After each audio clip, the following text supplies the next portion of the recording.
வெள்ளித்திரையின் தலைப்புச் செய்திகள். கமல்ஹாசனை முந்தும் தனுஷ். படப்பிடிப்பில் கத்தி குத்து, கதாநாயகன் அதிர்ச்சி. முத்த காட்சியில் நடிக்க மறுத்ததால் பட வாய்ப்பை இழந்த கதாநாயகி. இனி விரிவான செய்திகள். மக்களின் வாழ்க்கை முறையை மையமாக வைத்து தயாராகி இருக்கும் வடசென்னை படத்தில் தனுஷ் ஜோடியாக ஐஸ்வர்யா ராஜேஷ், ஆண்ட்ரியா ஆகியோர் நடித்துள்ளனர். ராதா ரவியும் முக்கிய கதாபாத்திரத்தில் வருகிறார். இந்த படத்தின் ட்ரைலர் சமீபத்தில் வெளியானது. அதில் தனுஷ் வடசென்னை இளைஞராகவே உருமாறியுள்ளார். ஒருத்தன் செத்தா முடிகிற சண்டையாக்கா இது என்று அந்த ட்ரெய்லரில் தனுஷ் ஆவேசமாக பேசும் வசனம் வடசென்னை படம் ஆக்ரோஷமான அதிரடி சண்டை படம் என்பதை உணர்த்துகிறது. அவை எல்லாவற்றிற்கும் மேலாக இந்த படத்தில் தனுஷும் ஐஸ்வர்யா ராஜேஷும் உதட்டுடன் உதடு முத்தமிடும் காட்சி அமைந்துள்ளது. கமல்ஹாசன் படங்களில் இடம்பெற்ற முத்த காட்சிகளை எல்லாம் மிஞ்சும் வகையில் அந்த காட்சியை மிகவும் வித்தியாசமான கோணங்களில் படமாக்கியுள்ளாராம் இயக்குனர் வெற்றிமாறன். பாண்டிச்சேரியில் உள்ள வில்லியனூர் கோவிலில் நேற்று முன்தினம் பிரபுதேவா, கேத்ரின் தெரசா ஆகிய இருவரும் இணைந்து நடிக்கும் பொன்மாணிக்கவேல் படத்தின் படப்பிடிப்பு நடைபெற்றது. படப்பிடிப்பில் பணியாற்றிய திரைப்பட தொழிலாளர்களுக்கு அருகில் உள்ள தனியார் மண்டபம் ஒன்றில் உணவு வழங்க ஏற்பாடு செய்யப்பட்டிருந்தது. அப்போது படப்பிடிப்பை பார்க்க வந்த 2 பேர் தங்களுக்கும் உணவு வேண்டும் என்று தகராறு செய்துள்ளனர். இதைத் தொடர்ந்து ஏற்பட்ட சண்டையில் வாழை இலையை நறுக்க வைத்திருந்த கத்தியை வைத்து உணவு பரிமாறி கொண்டிருந்த ஊழியரை அவர்கள் குத்தியுள்ளனர். இதில் காயமடைந்த ஊழியர் சிகிச்சைக்காக புதுவை அரசு மருத்துவமனையில் அனுமதிக்கப்பட்டுள்ளார். கத்தியால் குத்திய 2 பேரை காவல்துறையினர் கைது செய்துள்ளனர். தனது படப்பிடிப்பில் இப்படி ஒரு சம்பவம் நடந்ததை அறிந்து பிரபுதேவா மிகுந்த அதிர்ச்சி அடைந்துள்ளார். மலையாளத்தில் வெளியான பிரேமம் படத்தின் மூலம் புகழ்பெற்ற நடிகை மடோனா செபாஸ்டின் தமிழில் காதலும் கடந்து போகும், பாப்பாண்டி, ஜூங்கா போன்ற படங்களில் நடித்திருக்கிறார். தெலுங்கு மொழியில் அதிக படங்களில் நடிக்கும் மடோனா படங்களில் நடிக்க நிறைய நிபந்தனைகள் விதிக்கிறார். சினிமா புகழும் பணமும் தரக்கூடிய அபூர்வமான கலைதான். ஆனால் என்னுடைய வாழ்க்கையையும் வாழ வேண்டும் என நினைப்பவள் நான். முதலில் கதை என்ன சொல்ல வருகிறது என்று பார்ப்பேன். அடுத்து என் கதாபாத்திரத்தின் தன்மை ஆடியன்ஸால் ஏற்றுக்கொள்ளும் விதமாக இருக்கிறதா என்று பார்ப்பேன். முக்கியமாக இயக்குனரின் திறமை. இவைகளுக்கு பிறகுதான் சம்பளம் உட்பட மற்ற விஷயங்களையும் பார்த்து நடிக்க ஒப்புக்கொள்கிறேன். படத்தில் முதல் முறையாக கட்டிப்பிடிக்க நேர்ந்த போது நான் விக்கி அழுதேன். முத்த காட்சியில் நடிக்க மாட்டேன் என்ற என்னுடைய கொள்கை காரணமாக நிறைய பட வாய்ப்புகளை இழந்திருக்கிறேன் என்றாலும் அதற்காக கவலைப்படவில்லை என்கிறார் மடோனா. அறிமுக இயக்குனர் இளன் இயக்கியுள்ள பியார் பிரேமா காதல் படத்தில் கதாநாயகனாக ஹரிஷ் கல்யாண் நடிக்க கதாநாயகியாக ரைசா நடித்திருக்கிறார். இந்த படத்தை தயாரித்து இசையமைத்திருக்கிறார் இசையமைப்பாளர் யுவன் சங்கர் ராஜா. இந்த படத்தின் இசை வெளியீட்டு விழாவில் கலந்து கொண்ட சிம்புவிடம் உங்கள் முதல் காதல் பற்றி சொல்லுங்கள் என்கிற கேள்வி எழுப்பப்பட்டது. அதற்கு என் முதல் காதல் என் ரசிகன் தான் என்று பதிலளித்த சிம்பு யுவன் சங்கர் ராஜாவின் இசையில் லூசு பெண்ணே என்கிற பாடலை பாடி அனைவரையும் ரசிக்க வைத்தார். மிக பிரம்மாண்டமாக நடைபெற்ற இந்த விழாவில் இளையராஜா, சீனு ராமசாமி, நடிகர்கள் சிம்பு, தனுஷ், விஜய் சேதுபதி, ஜிவி பிரகாஷ் உள்பட பல பிரபலங்கள் கலந்து கொண்டனர். வெற்றிமாறன் இயக்கத்தில் தனுஷ் நடித்துள்ள வடசென்னை படத்தின் டீசர் ரசிகர்களிடையே பெரும் வரவேற்பை பெற்றுள்ளது. இந்த நிலையில் இந்த படத்தின் டீசரை பார்த்த நடிகை கஸ்தூரி தனது இணைய பக்கத்தில் கருத்து பதிவிட்டுள்ளார். வடசென்னை டீசர் பார்த்துட்டேன், அடுத்த கமல் தனுஷே தான் என்று அந்த பதிவில் தெரிவித்துள்ளார். நடிகை கஸ்தூரி உட்பட வடசென்னை டீசரை பாராட்டிய அனைத்து ரசிகர்களுக்கும் நன்றி தெரிவித்திருக்கிறார் தனுஷ். தனுஷின் வண்டர்பார் பிலிம்ஸ் தயாரிப்பில் சந்தோஷ் நாராயணன் இசையில் உருவாகியுள்ள இந்த படத்தில் சமுத்திரகனி, அமீர், டேனியல் பாலாஜி, ஆண்ட்ரியா, ஐஸ்வர்யா ராஜேஷ், கிஷோர், கருணா, பவன் உள்பட பலர் நடித்துள்ளனர். இந்த படம் செப்டம்பர் மாதம் வெளியாக உள்ளது. காலா படத்தை தொடர்ந்து கார்த்திக் சுப்புராஜ் இயக்கும் படத்தில் நடித்து வருகிறார் ரஜினிகாந்த். முக்கிய வேடம் ஒன்றில் பிரபல பாலிவுட் நடிகர் நவாசுதீன் சித்திக் நடிக்கும் இந்த படத்தில் சிம்ரன், விஜய் சேதுபதி, பாபி சிம்ஹா உட்பட பலரும் நடித்து வருகின்றனர். அனிருத் இசையமைத்து வரும் இந்த படத்தில் இப்போது பாடலாசிரியர் விவேக்கும் இணைந்துள்ளார். ஏற்கனவே ரஜினி நடித்த கபாலி, விஜய் நடித்த மெர்சல் ஆகிய படங்களுக்கு பாடல் எழுதியுள்ள விவேக் இந்த படத்தில் ஒரு டூயட் பாடல் எழுதுகிறாராம். இந்த தகவலை தெரிவித்திருக்கும் பாடலாசிரியர் விவேக், ஏ.ஆர். ரகுமான் இசையில் விஜய் நடிக்கும் சர்க்கார், சிவகார்த்திகேயன் நடிப்பில் ரவிக்குமார் இயக்கும் படம் என 2 படங்களிலும் அனைத்து பாடல்களையும் தான் எழுதுகின்ற மகிழ்ச்சியான செய்தியையும் பகிர்ந்து கொண்டுள்ளார்.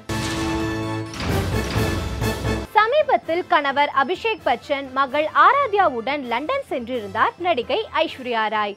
லண்டனில் கணவருடன் ஏற்பட்ட மனஸ்தாபம் காரணமாக குழந்தை ஆராத்யாவை அபிஷேக்குடன் நெருங்க விடாமல் பார்த்து கொண்டாராம் ஐஸ்வர்யா ராய். விமான நிலையத்திற்கு மூவரும் வந்தபோது ஆராத்யாவின் கையை பிடித்து ஐஸ்வர்யா ராய் அழைத்து வந்தார். ஆராத்யாவின் மற்றொரு கையை பிடித்து அழைத்து வர அபிஷேக் முயன்ற போது அதை தவிர்க்கும் விதமாக குழந்தையை தன்னுடன் சேர்த்து ஐஸ்வர்யா ராய் அணைத்துக் கொண்டார். ஆராத்யாவும் அபிஷேக்கை கண்டு பயந்த நிலையில் ஐஸ்வர்யா ராயை கட்டிப்பிடித்துக் கொண்டார். இந்த காட்சிகளை சிலர் புகைப்படமாக எடுத்து இணையதளத்தில் பதிவிட்டனர். அதை காரணம் காட்டி ஐஸ்வர்யா ராய் அபிஷேக் இடையில் மோதல் ஏற்பட்டிருப்பதாக இணையதளம் ஒன்றில் தகவல் வெளியானது.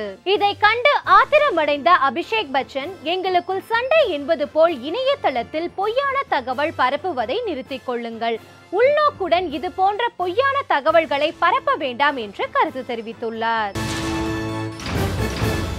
தனது நீலம் புரொடக்ஷன்ஸ் பட நிறுவனம் சார்பில் மாரி செல்வராஜ் இயக்கத்தில் பரியேறும் பெருமாள் படத்தை தயாரித்திருக்கும் பா ரஞ்சித் அடுத்து குதிரைவாள் என்கிற படத்தை தயாரிக்கிறார். 5 கதைகள் இடம்பெற உள்ள இந்த படத்தை 5 இயக்குனர்கள் இயக்க இருக்கிறார்கள். அதில் ஒரு கதையை ரஞ்சித்தே இயக்குவார் என தெரிகிறது. மற்ற கதைகளை யார் இயக்க உள்ளனர் என்கிற தகவலை விரைவில் அறிவிக்க இருக்கும் பா ரஞ்சித் அடுத்த படத்திற்கான திரைக்கதை அமைக்கும் வேலையில் இப்போது தீவிரமாக ஈடுபட்டுள்ளாராம். அந்த படத்தில் யார் நடிக்க இருக்கிறார் என்பதை கதை முடிவான பிறகு முடிவு செய்வாராம்.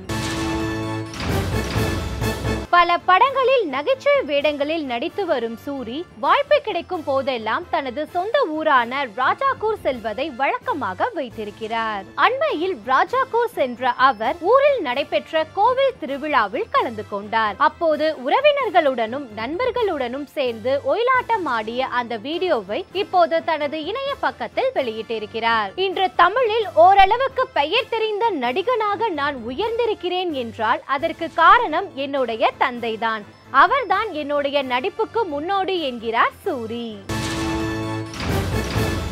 கடந்த ஆண்டு வெளியான விக்ரம் வேதா படத்தின் மூலம் புகழ் பெற்றவர் இசையமைப்பாளர் சாம் சி.எஸ்.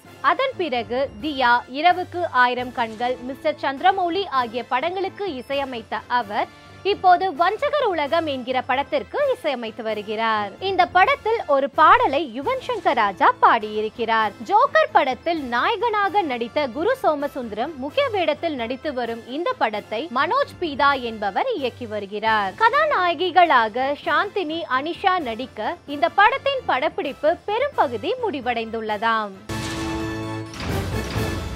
அடுத்து வருவது இயக்குனரும் நடிகருமான சித்ரா லக்ஷ்மணன் அவர்கள் வழங்கும் அந்த நாள் ஞாபகம்.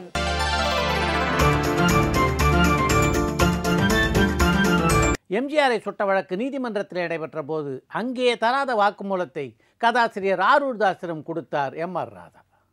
உன்னை எனக்கு ரொம்ப பிடிக்கும், நீ என் மகன் மாதிரி, அதனால தான் எல்லா உண்மையும் உங்கள்கிட்ட நான் சொல்கிறேன். இப்போ நான் சொல்கிறது எல்லாம் உண்மை.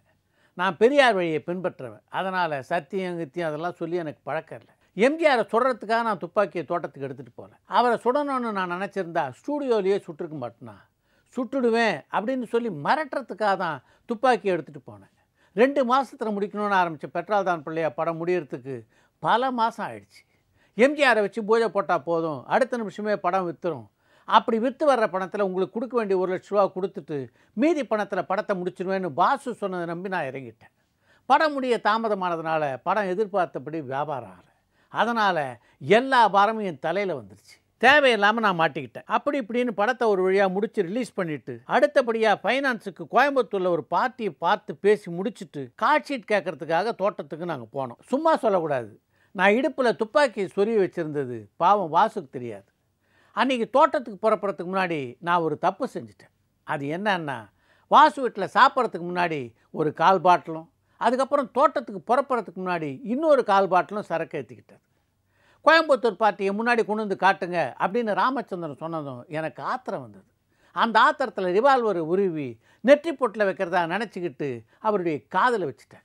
போதை வேற தலைக்கு மேலே இருந்ததா, அதில் என்ன பண்ணுறோன்னு தெரியாமல் தவறுதல் ரிவால்வர் குதிரையை அழிச்சிட்டேன். ஆனால் இப்போவும் சொல்கிறேன், நான் செஞ்சது குற்றம் இல்லை. ஏன்னா அவரும் போயிச்சுக்கிட்டாரு, நானும் போயிடுச்சுக்கிட்டேன். 2 பேரும் சாகலை. நான் செஞ்ச 2 தப்பு என்னன்னா, ஒன்று ரிவால்வர் எடுத்துகிட்டு போனது, இன்னொன்று குடிச்சிட்டு போனது. இந்த 2 தப்பையும் நான் செய்யாமல் இருந்திருந்தேன்னா நீ சொன்ன மாதிரி என்னுடைய வாழ்க்கையில் 5 வருஷம் வீணாக போயிருக்காது. இந்த 5 வருஷத்தில் 50க்கும் மேற்பட்ட படத்தில் நடித்து நான் லட்சமாக சம்பாதிச்சிருப்பேன் என்று ஆரூர்தாசிரம் சொன்ன எம்.ஆர். ராதா என் பொண்டாட்டிக்கிட்ட கூட சொல்லாத எல்லா விஷயத்தையும் உங்கள்கிட்ட சொல்லிட்டேன். இந்த விஷயத்தெல்லாம் அப்படியே மனசில் வச்சுட்டு நீ பிரமாதமாக ஒரு நாடகத்தை எழுது. நான் செஞ்சதை நியாயப்படுத்தி நீ எழுதுகிற ஒவ்வொரு சீன்லேயும் ஜனங்களை அழ வச்சு காட்டுறது என்னுடைய பொறுப்பு. இந்த நாடகத்தை 2 ரத்த கண்ணீர் ஆக்கலை நான் எம்.ஆர். ராதா இல்லை.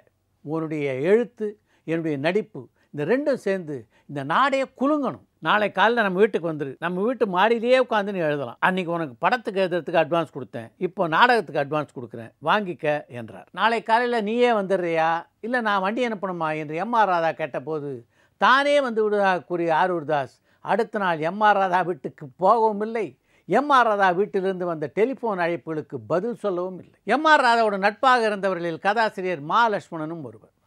ஜெய்சங்கரும் சங்கீதாவும் ஜோடியாக நடித்த பஞ்சாமிர்தம் என்ற திரைப்படத்துக்கு திரைக்கதை வசனம் எழுதிய அவர் அந்த படத்திலே ஒரு முக்கியமான பாத்திரத்தில் நடிக்க எம்.ஆர். ராதாவை அழைத்தார். மா லட்சுமணன் எம்ஜிஆருக்கும் மிகவும் வேண்டப்பட்ட நபர் என்பதால் என்ன உங்கள் படத்தில் போகிறதுனால உங்களுக்கு ஏதாவது பிரச்சனை வந்துட போது பார்த்துக்குங்க என்று அவருக்கு அறிவுரை கூறினார் எம்.ஆர். ராதா. உங்களை படத்தில் நடிக்க வைக்கக்கூடாதுன்னு எம்ஜிஆர் எப்பவும் சொல்ல மாட்டார். ஏதோ கெட்ட கனவு மாதிரி எல்லாம் நடந்து முடிஞ்சிடுச்சு, உங்களுடைய இத்தனை கால அனுபவம் வீணாக போகக்கூடாது, அதனால் இந்த படத்திலே நடியுங்கள் என்று சொல்லி அந்த படத்தில் நடிக்க அவரை அழைத்து கொண்டு வந்தார் மா லட்சுமணன். அந்த படத்தை தொடர்ந்து மா லட்சுமணன் திரைக்கதை வசனம் எழுதிய பஞ்சபூதம் திரைப்படத்திலும் ஒரு முக்கியமான கதாபாத்திரத்தில் நடித்தார் எம்.ஆர். ராதா. அதுவே அவரது கடைசி திரைப்படமாக அமைந்தது. அந்த பட அனுபவங்களை பற்றி தொடர்ந்து நாளை வெள்ளித்திரையிலே பேசுவோம். அடுத்து வருவது ஒரு வரி செய்திகள்.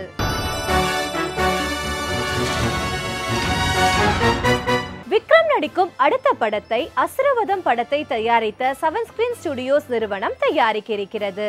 நாச்சியார் படம் தெலுங்கில் ஜான்சி என்கிற பெயரில் ஆகஸ்ட் 3ஆம் தேதி வெளியாகிறது. காதலிப்பதற்கு இனமோ மதமோ நிறமோ தேவையில்லை என்கிறார் நடிகை இலியானா. சாஹூ படத்தின் இறுதிக்கட்ட படப்பிடிப்பில் இருக்கிறாராம் நடிகர் பிரபாஸ். அடங்காதே படத்தின் டப்பிங் பணிகளை முடித்து விட்டாராம் ஜி.வி. பிரகாஷ். விஜய் ஆண்டனியின் அடுத்த படத்தில் அர்ஜுன் ரெட்டி கதாநாயகி ஷாலினி பாண்டே நடிக்க இருக்கிறார். 13 கோடி சம்பளம் தருவதாக கூறியும் சல்மான் கான் நடிக்கும் பாரத் படத்தில் நடிக்க மறுத்துவிட்டாராம் நடிகை பிரியங்கா சோப்ரா. கிராமிய கலைஞர்களை திரையுலகிற்கு கொண்டு வரும் முயற்சியில் பாடல் ஆல்பங்கள் உருவாக்கி வருகிறாராம் ஆண்டனி தாசன். தமிழ்நாட்டில் தங்கும் எண்ணத்தில் வீடு பார்த்து கொண்டிருக்கிறாராம் நடிகை சாய்ஷா சைக்கிள்.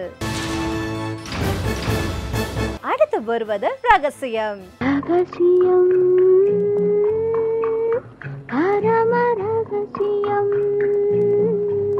அரசியல்வாதி மகனா நடிச்சா அரசியல் சாயம் பூசிடுவாங்கிறதுனால தான் அந்த தெலுங்கு படத்துல நடிக்க யோசிக்கிறாராம் தம்பி நடிகர். நடிப்பு பத்தி என்கிட்ட பேசாதீங்க, நான் 7 வயசுல இளநீ வித்தவ, 10 வயசுல பட்டாணி வித்தவங்கிற ரேஞ்சில பேசுறாராம் அந்த 3 எழுத்து ரே நடிகை. தமிழ்ல தன்னை ஓரம் கட்டி விட்டுட்டாங்களேன்னு வேதனைப்படுறாராம் அந்த ஸ்வீட் ஸ்டால் நடிகை. இதுவரை மகனோட அடல் படத்தை பார்க்கவே இல்லையா அந்த நட்சத்திரத்தின் பெயர் கொண்ட நடிகர். இத்துடன் ராஜ் டிவியின் வெள்ளித்திரை நிகழ்ச்சி நிறைவு பெறுகிறது. திங்கள் முதல் சனிக்கிழமை வரை தினமும் மாலை 5:30 மணிக்கு வெள்ளித்திரை நிகழ்ச்சியை காண தவறாதீர்கள். நன்றி, வணக்கம்.